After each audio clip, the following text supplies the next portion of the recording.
আলাইকুম ওয়া রাহমাতুল্লাহি ওয়া বারাকাতুহু।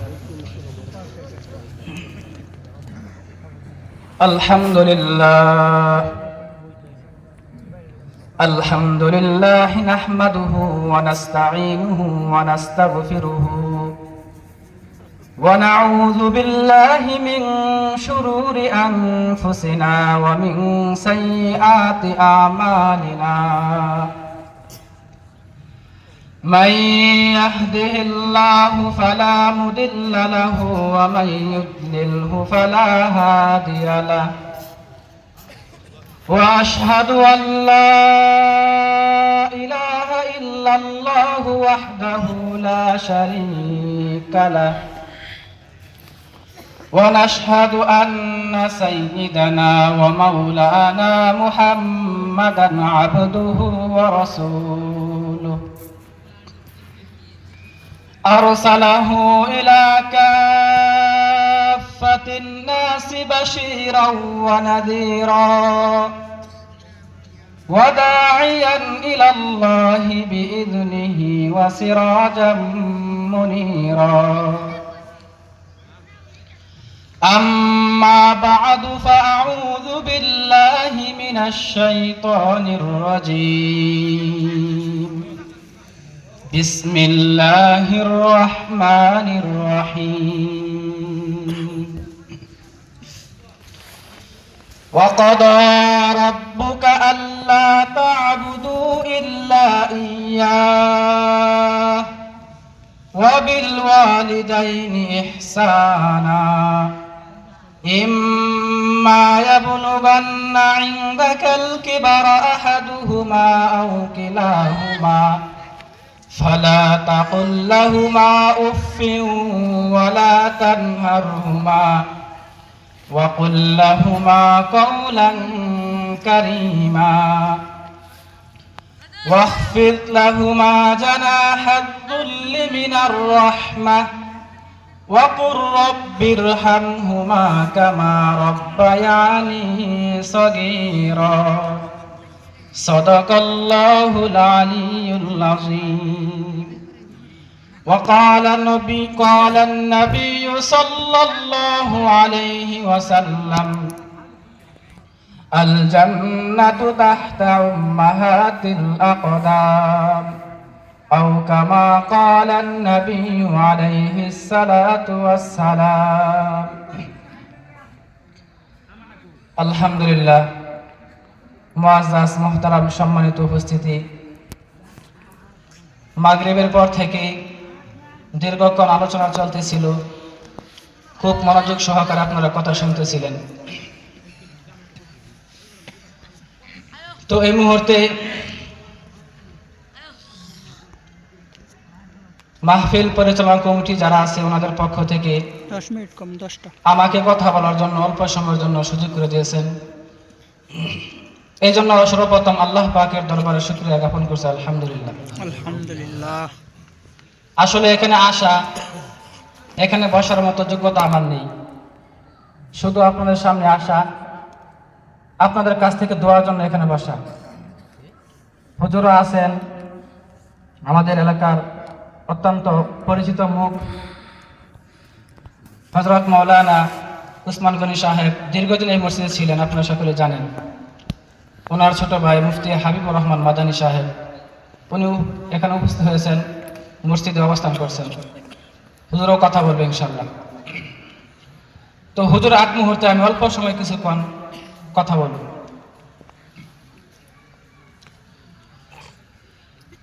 কুরআনুল কারীম থেকে সূরাত বানী ইসরাঈলের 19 নং আয়াত আপনাদের সামনে পাঠ করেছি। রাসূল করিম সাল্লাল্লাহু আলাইহি ওয়াসাল্লামের অসংখ্য বাণী থেকে ছোট্ট একখানা হাদিসের অংশ আপনাদের সামনে পেশ করছি। ইনশাআল্লাহ তাআলা আল্লাহ তাআলা যদি তৌফিক শামিল হাল করেন, উক্ত আয়াতে কারিমা এবং হাদিসের আলোকে আপনাদের সামনে কিঞ্চিত আলোচনা করার প্রয়াস চালাবো। ওমা তৌফিক ইল্লা বিল্লাহ।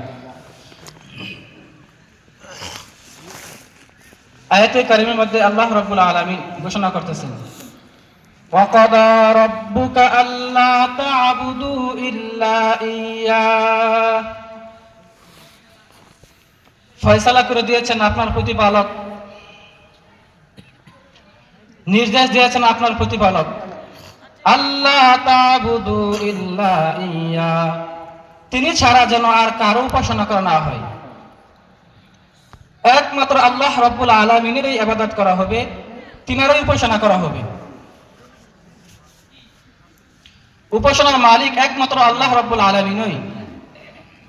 লা শারীকা লাহু, বান্দা তার ইবাদত করবে, তার উপাসনা করবে ওয়াহদাহু লা শারীকা লাহু হিসাবে, তিনি ছাড়া কোনো শরীক নাই, তিনি ছাড়া কোনো উপাস্য নাই, তিনি ছাড়া কোনো মালিক নাই। তিনি খালেক, তিনি মালিক, তিনি রাজ্জাক, তিনি হায়াতের মালিক, তিনি মওতের মালিক, তিনি সর্বময় ক্ষমতার মালিক। সেই স্বীকৃতি দিয়ে বান্দা আল্লাহ রাব্বুল আলামিনের উপাসনা করবে, ইবাদত করবে। এটা হচ্ছে আল্লাহ রাব্বুল আলামিনের এক নম্বর হক। আল্লাহ রাব্বুল আলামিনের হক আদায় করার পর দ্বিতীয় হক হচ্ছে পিতামাতার, মা বাবার হক।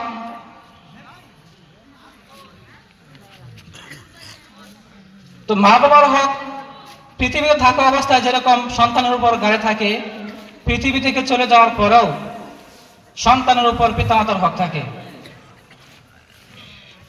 মনে রাখবেন একটা কথা, পৃথিবীতে বাবা মা এমন একটা বড় ছায়া, না থাক বাবার কাছে একটা টাকা, না থাক মার কাছে একটা টাকা, কিন্তু পৃথিবীর মধ্যে বাবা মার চাইতে এত বড় ছায়া আর কোনটা নেই। তো সন্তান পিতামাতা দুনিয়া থেকে চলে যাওয়ার পরে বাবা মার হক কিভাবে আদায় করবে?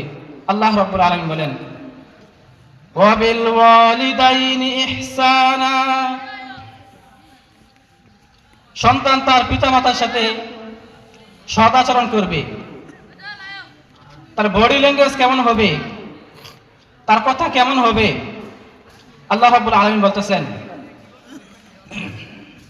ওয়া বিল ওয়ালিদাইনি ইহসানা ইম্মা ইয়াবলুগান্না ইনদাকাল কিবারা আহাদুহুমা আও কিলাহুমা ফালা তাকুল লাহুমা উফফিন ওয়া লা তানহারহুমা, তোমরা যদি তোমাদের পিতা মাতার দুইজনের একজনকে পেয়ে যাও, অথবা একজনকে পেয়েছো বার্ধক্যে উপনীত হয়েছে, বুড়ো হয়ে গেছে, ফালা তাকুল লাহুমা উফফিন ওয়া লা তানহারহুমা, তখন তোমরা তাদের সাথে জোরালো ভাষায় কথা বলবে না, ধমক দিয়ে কথা বলবে না। আল্লাহ পাকের নির্দেশ। বরং কিভাবে কথা বলবে? ওয়াকুল লাহুমা কাওলান কারীমা, বরং বড় মায়া ভরা কথা হবে, সম্মান সূচক শব্দের মাধ্যমে তাদের সাথে কথা বলবে। এখন দেখা যায় যখন বাচ্চা ছোট থাকে, বয়স যখন অল্প, ছেলে মেয়ের বয়স 5 বছর 7 বছর, আর বাবা মার বয়স যখন তারা যুবক থাকে, এমত অবস্থায় বাবা মার কথা না মানে তো চলা যায় না, শুনে। কিন্তু যখন বাবা মা বৃদ্ধ হয়ে যায়, বয়স্ক হয়ে যায়, তখন তো অনেকে মনে করে যে কথা না মানলেও চলে। এখন কামাই আমি করি, উপার্জন আমি করি, আমার কথা শুনুন লাগবো, আছে না এরকম? কামাই আমি করি, উপার্জন আমি করি, খাবার আমি দেই, আমার কথা শুনতে হইব, তখন ক্ষমতা বাড়ে।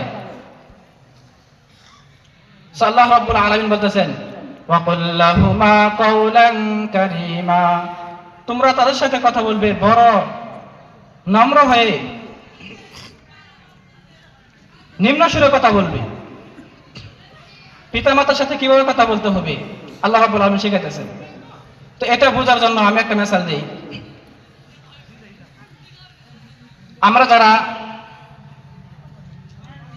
ডিফেন্সে গিয়েছি বা বিভিন্ন ডিফেন্স সেন্টারে গিয়েছি, আমাদের পুলিশ ভাই আছে, র্যাব আছে, আর্মি আছে, ইনারা ওনাদের উপরস্থ কর্মকর্তা যারা আছে, ওনাদের স্যারের সাথে কিভাবে কথা বলে? উঠতে স্যার, বসতে স্যার, এই তুমি এটা কেন করো নাই? জি স্যার করে আসছি স্যার। এটা কি জন্য করলে? জি স্যার আমি করি না, আমি করি নাই। মানে আগেও স্যার পরেও স্যার। তো একজন ডিফেন্সের চৌকুশ কর্মকর্তার সাথে যেভাবে কথা বলা হয়, যেরকম ভদ্রতা বজায় রেখে কথা হয়, এর চাইতে লক্ষ কোটি হাজার গুণ ভদ্রতা বজায় রেখে সন্তান তার মা বাবার সাথে কথা বলবে।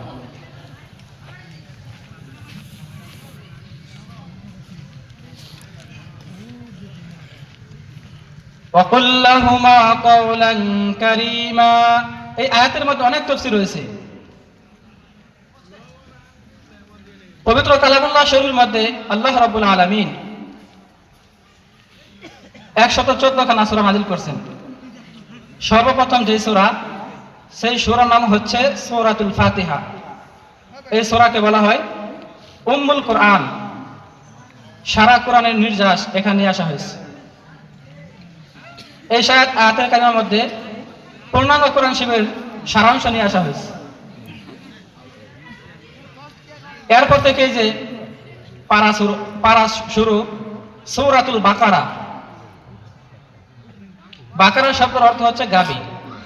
এই সূরাটা বিশাল বড়, প্রায় 2.5 পারা ব্যাপী একটা সূরা, সূরাতুল বাকারা। যে এত বড় সূরা, সূরার নাম গাভী, গাভীর সূরা। হ্যাঁ, একটা মানুষকে অকমণ্ড কুষ্টা, নির্বোধ, ভোকা, এটা প্রমাণ করার জন্য মানুষ কখনো কখনো বলে থাকে গরু কোথাকার, গাধা কোথাকার, বলে কিনা? আবার লক্ষ্য করবেন, একবার শেষের যে সূরা আছে, শেষের সূরা সূরাতুন নাস। নাস শব্দের অর্থ মানুষ। তো আল্লাহ রাব্বুল আলামিন ইশারা করতেছেন, দেখ আমার বান্দা বান্দি, তোরা কোরআনকে অধ্যয়ন করা ছাড়া যদি কোরআনকে ব্যতি রেখে দুনিয়ার যত বড় ডিগ্রি অর্জন করো না করো, দুনিয়ার যত বড় ডিগ্রি অর্জন করো, যদি কোরআনকে অধ্যয়ন না করো, তাহলে আজীবন বড় গরিব থেকে যাবে। আর যদি মানুষ হতে চাও, আল্লাহ রাব্বুল আলামিনের কাছে মূল্যবান হতে চাও, তাহলে আমার কোরআনকে অধ্যয়ন করো। সর্বপ্রথম সূরা সূরাতুল বাকারা, শেষের সূরা সূরাতুন নাস। যদি কেউ শুরুতে গাভীও থাকে, গরু থাকে, আর কোরআনকে যদি কেউ অধ্যয়ন করে, কোরআনকে মানতে পারে, সে শুরুতে গরু থাকলেও শেষে মানুষে পরিণত হবে। এই একটা ব্যাখ্যা।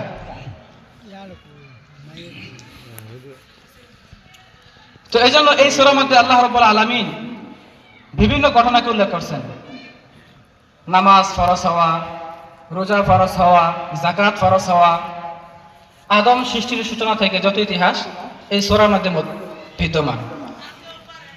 তো আল্লাহ রাব্বুল আলামিন এই সকল কিছুকে বাদ দিয়ে শুধুমাত্র একটা ঘটনা, বনী ইসরাইলের এক ব্যক্তির একটা ঘটনাকে কেন্দ্র করে এই সূরাকে নাযিল করছেন। ঘটনাটা আমাদের আলোচনার সাথে সম্পৃক্ত। বনী ইসরাইলের একটা লোক ছিল, নাম ছিল তার আমিল। কি নাম? আমিল। এই লোকটা ছিল খুব ধনবান, অনেক ধনী। আল্লাহ পাক তাকে অঢেল সম্পদের মালিক বানিয়েছিলেন। কিন্তু লোকটার কোনো ওয়ারিশ ছিল না, লোকটা ছিল না ওয়ারিশ।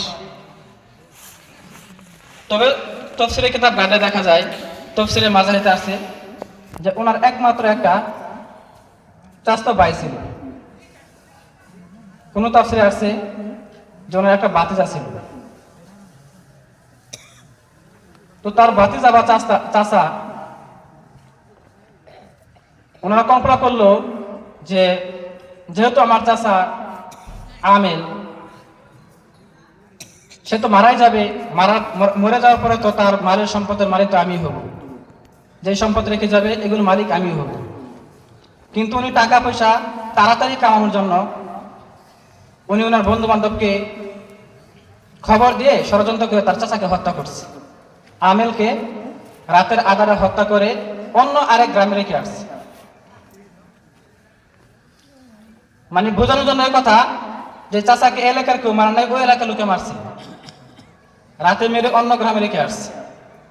তাহলে এই ঘটনাকে শুধু এখনই চলে না, আগেও চলতে হবে, আগেও চলতে।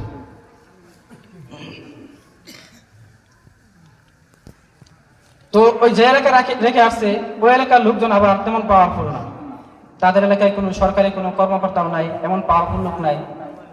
তো সাদে সিধে মানুষ, তারা পড়ছে বড় বিপদে। সকালবেলা এই লোক গেছে খোঁজাখুঁজি করতেছে, যে আমার চাচা কোথায়, আমার চাচা কোথায়? তো খোঁজার পরে দেখতেছে ওই তাদের গ্রামে পাওয়া গেছে। হ্যাঁ, তোমাদের গ্রামে পাওয়া গেছে, তোমরা আমার চাচাকে হত্যা করছে। তো লোকগুলো খুব বিপদে পড়ছে, তারা তো জানে না। তো তারা ওই জমানার পয়গম্বর হযরত মূসা আলাইহিস সালামের শরণাপন্ন হলেন। হযরত মূসা আলাইহিস সালামের কাছে এসে বললেন, ইয়া নবী আল্লাহ, আমরা তো বড় বিপদে পড়ছি, এই লোকটাকে কে হত্যা করছে এই সম্পর্কে আমরা অবগত না। এখন আপনি আল্লাহ তাআলার কাছে জিজ্ঞাসা করেন, আল্লাহর কাছ থেকে দোয়া করেন যে এই লোকটার আসল হত্যাকারী কে, তদন্ত করে বের করা হোক।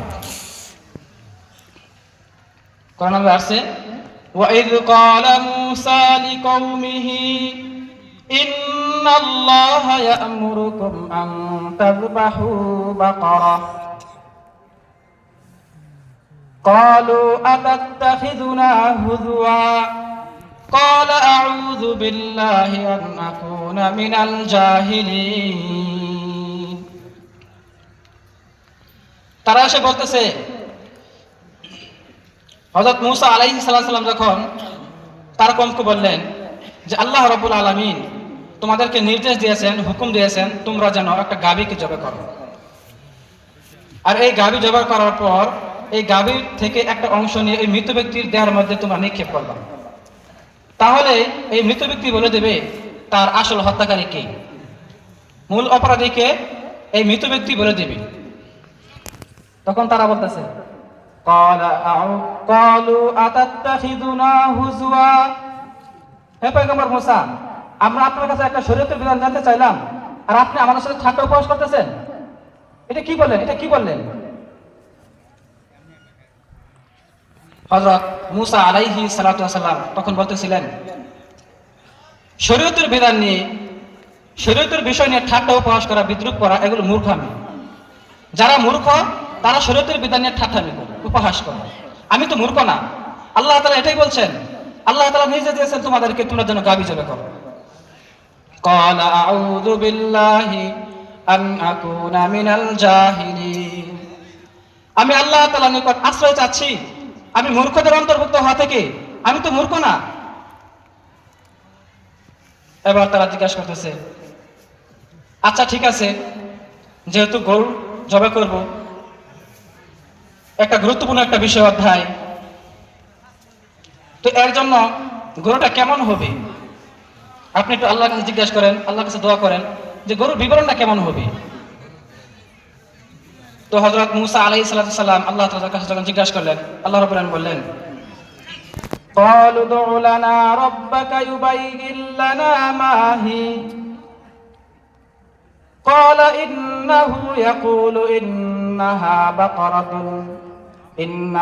بقرة لا فارض ولا بكر عوان بين ذلك فافعلوا ما تؤمرون।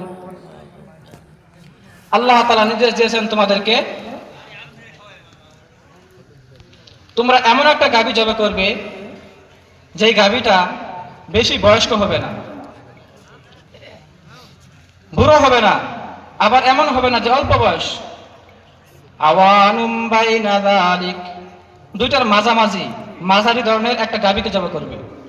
ফাফআলু মা তুমারুন, তাহলে তোমরা এটাই করো। এখন তারা বলতেছে, ঠিক আছে, এরকম গাভী তো অনেকই আছে, পাওয়া যাবে, আর একটু স্পেশাল কিছু হওয়া দরকার। আসলে তারা তো বনী ইসরাইল, তারা তো চাচ্ছে না যে তাদের আসল অপরাধী বের হয়ে যাক, তারা চাচ্ছে যে এমন একটা পর্যায়ে নিয়ে যায়, এমন একটা সিস্টেম নিয়ে যায় যে পৃথিবীতে যেন এরকম কোন আর গরু খুঁজে না পাওয়া যায়। যখন গরু পাওয়া যাবে না, তখন আসল অপরাধীকে এটা সাব্যস্ত হবে না। বুঝতেছেন কথা? এখন তারা আবার প্রশ্ন করছে যে বলেন গরুটা, গাভীটা কেমন হবে? এরকম সাধারণ গাভী তো অনেকে আছে, একটু স্পেশাল হওয়া চায়, মানে তদন্তে আসল রিপোর্ট বের হয়ে আসুক, এটা তারা চায় না। তো আবার পয়গম্বর মূসা আলাইহিস সালাম আল্লাহ তাআলার কাছে জিজ্ঞাসা করলেন, আল্লাহ তাআলা বললেন, قالوا ادع لنا ربك يبين لنا ما لونها এবার তারা প্রশ্ন করতেছে, আচ্ছা বলেন তাহলে এই গাভীর রংটা কেমন হবে? গাভী বুঝলাম গাভীর বয়স এরকম হবে, অল্প বয়স্ক হবে, তাহলে গাভীর রং কেমন হবে? আল্লাহ রাব্বুল আলামিন বলেন, قال إنه يقول بقرة صفراء فاقع لونها تسر الناظرين। হযরত মূসা আলাইহিস সালাতু ওয়াস সালাম তাদের প্রশ্ন উত্তরে বললেন যে আল্লাহ রাব্বুল আলামিনের নির্দেশ, তোমরা এমন রঙের একটা গাভী জবাই করবে যেই গাভীর রংটা হবে পীত বর্ণের, গাঢ় হলুদ বর্ণের। সাফরা ফাকিউল লাউনুহা তাসুরুন নাজিরিন, যেই গাভী দেখলে, যেই গাভী দেখার পরে চোখ টাটায় না, বরং সব ভালো লাগার আবেশে পুরো শরীর আনন্দে আনন্দিত হয়ে থাকে, এমন একটা গাভী হবে। এখন তারা মনে মনে আবার খুশি, এমন গাভী তো কোথাও পাওয়া যাবে না, কিন্তু প্রকাশ করতেছে না। তাদের ভাবভঙ্গি এমন, এরকম গাভী তো অনেকে আছে, আরো স্পেশাল হওয়া চাই। যদি বলে এরকম গাভী নাই তাহলে ধরা খেয়ে যাবে, তারা জবে কথা চাচ্ছে না। এই জন্য তারা আরেকটু কথা রেয়া করতেছে, বারবার প্রশ্ন করতেছে কেমন হলুদ বর্ণ। একটা উদাহরণ দিই, আমরা ছোট সময় দেখি হাঁসের বাচ্চা দেখি না, আমরা হাঁসের বাচ্চার যে কালার আছে হলুদ বর্ণ, এটা কি দেখতে খারাপ লাগে না ভালো লাগে? অনেক ভালো লাগে না? তো এর চাইতে আরো সুন্দর। আবার প্রশ্ন করে, এমন গাভী তো অনেকে আছে, আরেকটু স্পেশাল হওয়া চাই। তো আল্লাহ রাব্বুল আলামিন বললেন যে গাভীটা এমন হবে মুসাল্লামাতুল লা শিয়াতা ফিহা, একবারে নিখুঁত, যেই গাভী দ্বারা কখনো হাল চাষ করানো হয় নাই, যেই গাভীর মাধ্যমে কখনো পানি সেচা হয় নাই, একবারে রাজার পুত্রের মতো খাই বেড়াইছে। আচ্ছা বলেন, এমন কোন গাভী আছে, গরু আছে, জন বয়সের গরু, যে গরুকে গোয়ালের মধ্যে কৃষকে ফ্রি বসায় রাখে?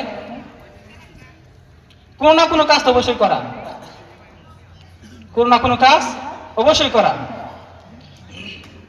কিন্তু তাদের কথা হলো, যতই প্রশ্ন করব এমন একটা অবস্থা নিয়ে যাবো যাতে এই গাভী আর পৃথিবীতে খুঁজে না পাওয়া যায়। কিন্তু আল্লাহ তাআলা তো ফয়সালা করে রেখেছেন। কিন্তু এখন তারা গাভী খোঁজার জন্য বের হয়েছে, গাভী কোথায় পাওয়া যায়, গাভী কোথায় পাওয়া যায়? কোথাও গাভী পাওয়া যায় না। হ্যাঁ, তবে গাভী একটাই পাওয়া গেছে, একটা মাত্র গাভী আল্লাহ পাক বানাইছেন। সেই গাভীটা ছিল একটা এতিম বালকের, যে এতিম বালককে তার বাবা ছোট অবস্থায় রেখে মারা গেছিল। তার বাবা যখন উপলব্ধি করতে পারলেন যে আমি তো মৃত্যুবরণ করব, তো আমার এই এতিম বালকের জন্য আমি কি রেখে যাব? বাবা মা যদি নেককার হয়, সন্তানরা লাইফ ইন্স্যুরেন্স করে, ভবিষ্যৎ করে। তো তার বাবা বাজার থেকে একটা গাভী ক্রয় করে এক জঙ্গলের মধ্যে রেখে আসছিল।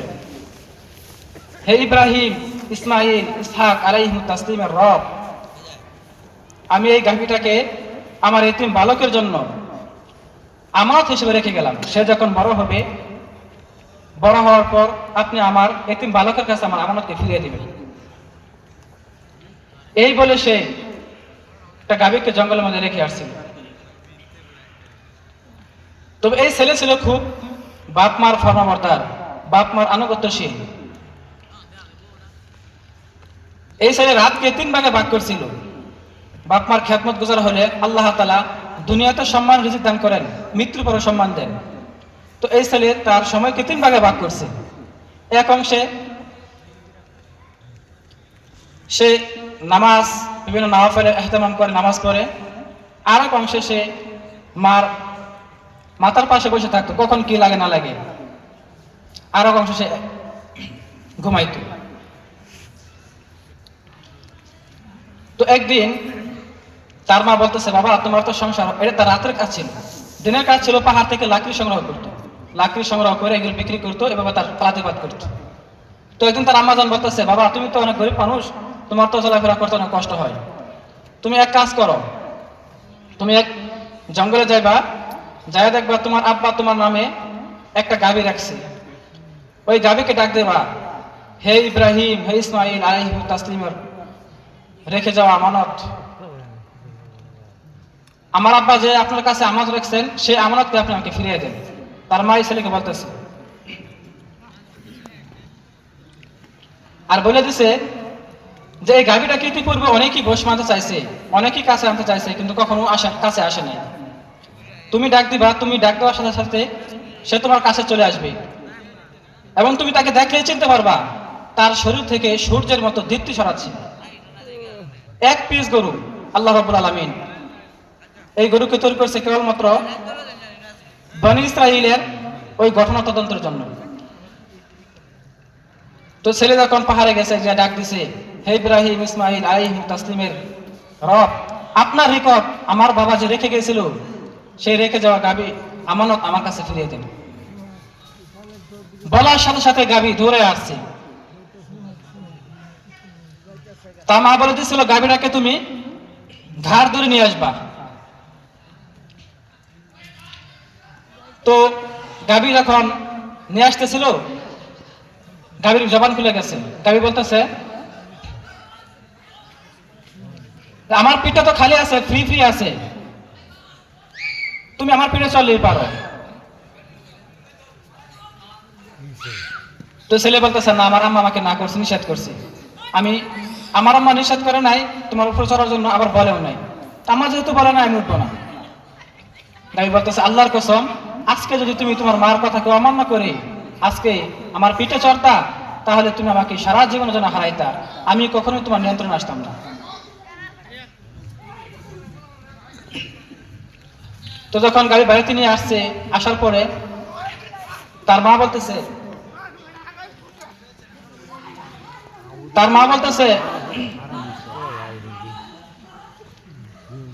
তুমি গাভীটাকে নিয়ে যাও বাজারে বিক্রি করার জন্য। আবার ওদিকে তার মাকে স্বপ্ন দেখাইছে যে এই গাভী কারো কাছে বিক্রি করবেন না, শুধু একমাত্র বনী ইসরাইলের মূসা ইবনে ইমরানের এক নিহত ব্যক্তির হত্যাকাণ্ডের তদন্তের জন্য বিশেষ বাহিনী পাঠাইবে, তখনই মাত্র এই গাভীটা বিক্রি করবা, এছাড়া অন্য কারো কাছে বিক্রি করবা না।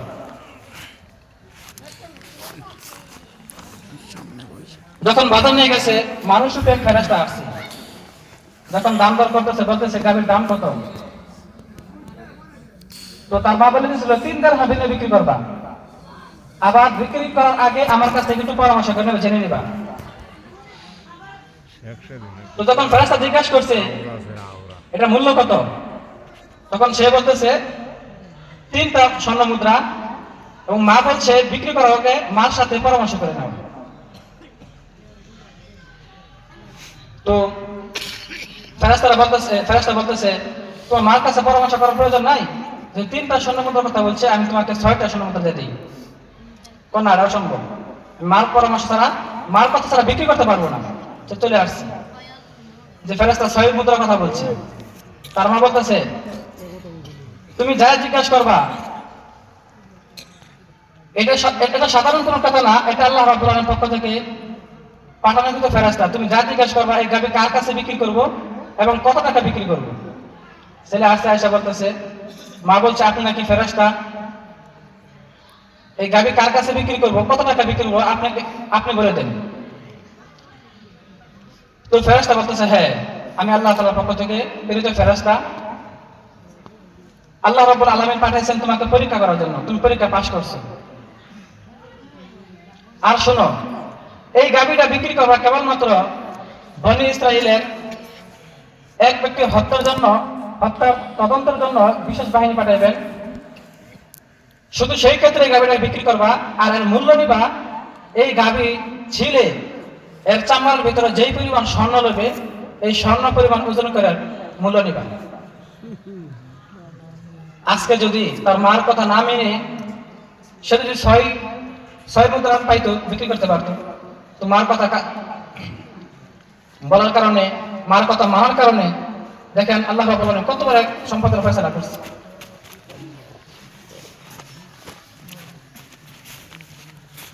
তো এই জন্য আমরা যারা এখন যারা যুবক আছি, তাদের প্রতি আমার উদারতা আহ্বান থাকবো, আমরা যেন পিতা মাতার হকগুলো আদায় করি।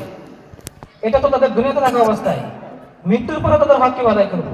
আল্লাহ রাব্বুল আলামিন ঘোষণা করেন, ওয়াহফিজ লাহুমা জানাহাদ যুল্লি মিনার রাহমা وقل رب ارحمهما كما ربياني صغيرا তাদের জন্য তুমি দয়ার পরবশ হয়ে নিজের সব দুঃখ বিলিয়ে দিবে ওয়াখফিজ লাহুমা জানাহাদ যুল্লি মিনার রাহমা এবং রব্বে কারীমের কাছে দোয়া করবে প্রতিপালক তারা যেরকম ভাবে ছোটবেলায় আমাকে লালন পালন করেছে আদর করেছে স্নেহ করেছে আপনিও তাদের প্রতি সদয় হন তাদের প্রতি দয়াবান হন মৃত্যুর পরে তারা দুনিয়া থেকে চলে যাওয়ার পরে তাদের জন্য একটু দোয়া করুন তো অনেক ওলামায়ে কেরাম উপস্থিত আছেন আলহামদুলিল্লাহ এটা আপনাদের জন্য সৌভাগ্যের বিষয় ঢাকা থেকে আমাদের প্রধান মেহমান যিনি আজকে মুফতি আশিকুর রহমান আশিকি উনি উপস্থিত হয়েছেন হুজুরা কথা বলবি তো টুকটা ফাটে কিছু কথা বললাম আল্লাহ তাআলা যেন আমাকে আমল করার তৌফিক দান করেন এবং যারা শুনছেন সকলকে আল্লাহ তাআলা এই কথাগুলো আমল করার তৌফিক দান করেন ওয়া আখিরু দাওয়ানা